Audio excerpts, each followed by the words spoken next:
In the early mornings of September 30th, 2012, Shauna Tiaffay got off work from her job as a cocktail waitress at a local casino. She clocked out, unaware that it would be her last time doing so. The case of Shauna Tiaffay is a tragic tale of a young mother who was betrayed by the love of her life. Let's take a look at everything. From Shauna's seemingly perfect marriage to the murder plan, execution, and eventual capture of the perpetrators.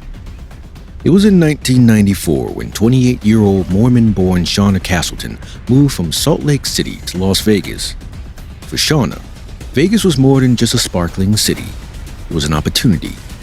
She landed a job as a glamorous cocktail waitress, making up to $100K a year in salary and tips. Her co-workers described her as charismatic, lively, and bubbly. 8 years after she moved to Vegas, Shauna met a man named George Tiaffay, a handsome, charismatic star athlete. He was a West Point graduate, serving in the Army Corps of Engineers, and eventually becoming a fireman. His family claimed that he became a firefighter because he liked serving people. Shauna and George started dating. George adored Shauna. She was his world. And life only got better for George and Shauna when 1 year later they welcomed a daughter named Maddie. Shauna loved Maddie, and naturally, Maddie became Shauna's #1 priority. 3 years later, Shauna and George got married in Hawaii. Both good-looking, popular, and hard-working people, Shauna and George seemed like the perfect couple. Things went swimmingly for 2 years until George suffered a major financial setback, losing a lot of money in the housing market crash. He became critical, controlling, and very jealous. Things became even more strange when George befriended a homeless man to do odd jobs around the house. Shauna's friends claimed that she felt uncomfortable around the homeless man, finding him creepy. The strains in their marriage continued for some time until Shauna had enough of George and moved to a separate house, sharing custody of Maddie. Shauna knew once they got separated there was no going back, but she was reluctant to file for divorce as she was devastated to see her family breaking up. 3 weeks before her murder, Shauna came home from work to find her townhouse broken into. The burglar stole several valuables, including her wedding ring. One item that the burglar took, which seemed very odd, was a pair of Shauna's bikini bottoms. The burglar also left behind a pair of boxer shorts.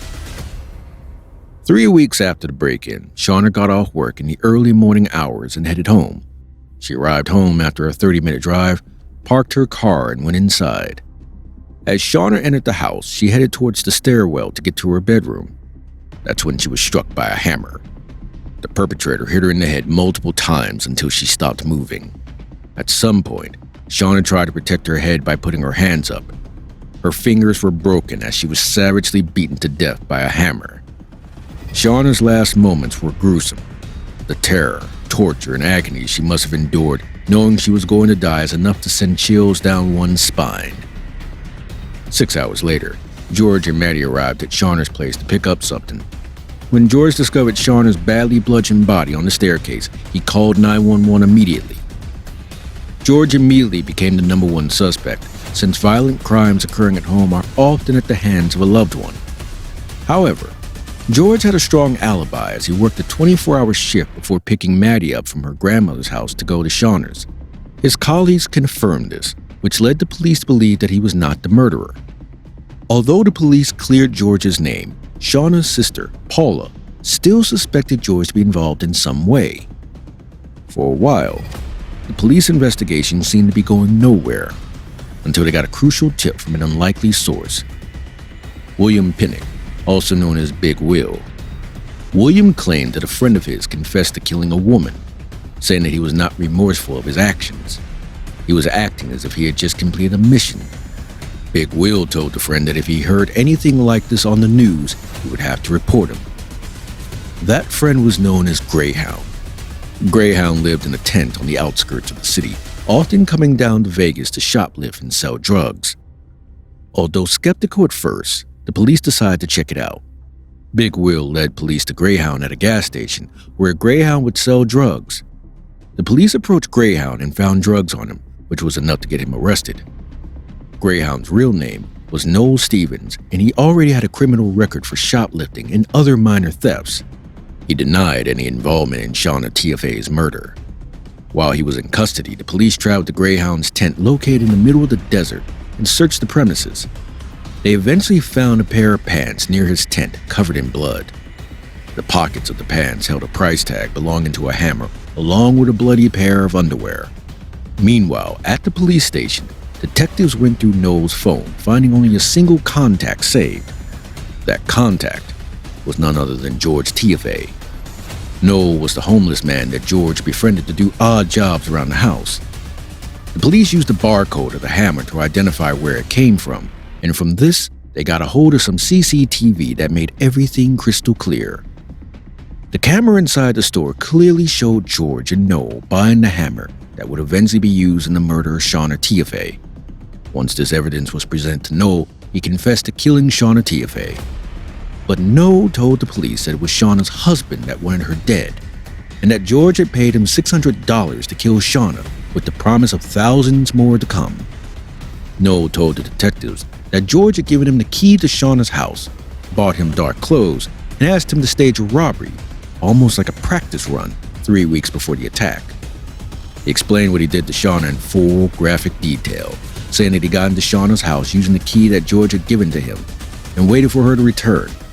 As soon as Shauna got home that night, he attacked her on her way to her bedroom. Noel said that Shauna begged for her life, asking him why he was doing this. After this shocking revelation, Noel offered to take the police to where he had hidden the murder weapon, and finally, the police got their hands on the murder weapon that killed Shauna Tiaffay. 2 days later, the police arrested George Tiaffay. 3 months after his arrest, Noel Stevens would plead guilty in exchange for the death penalty being taken away. He was sentenced to 40 years to life in prison. In August 2015, George, who was pleading not guilty, walked into the courtroom for his trial. Shauna Tiaffay's family and friends were present in the courtroom, wearing her favorite color, pink. The prosecution believed that they had a strong case against George, given all the evidence. The CCTV of both men purchasing hammers, along with everything that Noel had told them.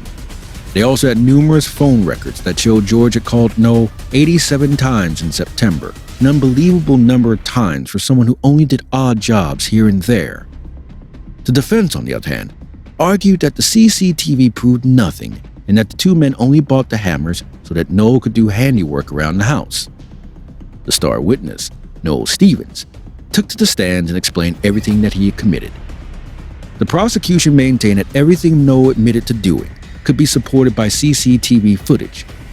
However, during cross-examination, Noel then admitted to frequently having auditory and visual hallucinations.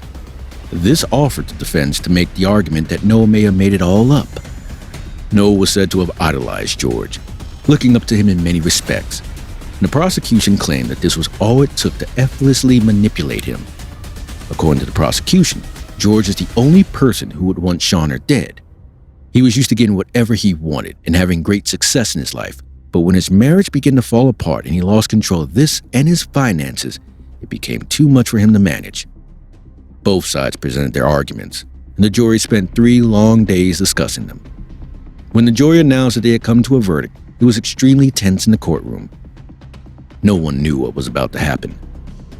Finally, after 5 days of testimony and about 3 hours of closing arguments, the jury of 7 men and 5 women found George Tiaffay guilty of first-degree murder and 6 other counts.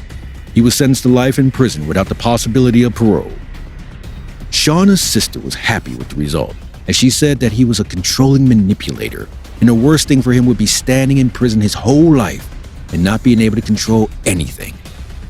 Maddie now lives with Shauna's mother and spends much of her time with her Aunt Paula. The murder of Shauna Tiaffay affected many people, but the greatest tragedy in this case is that Maddie Tiaffay will grow up without her mother.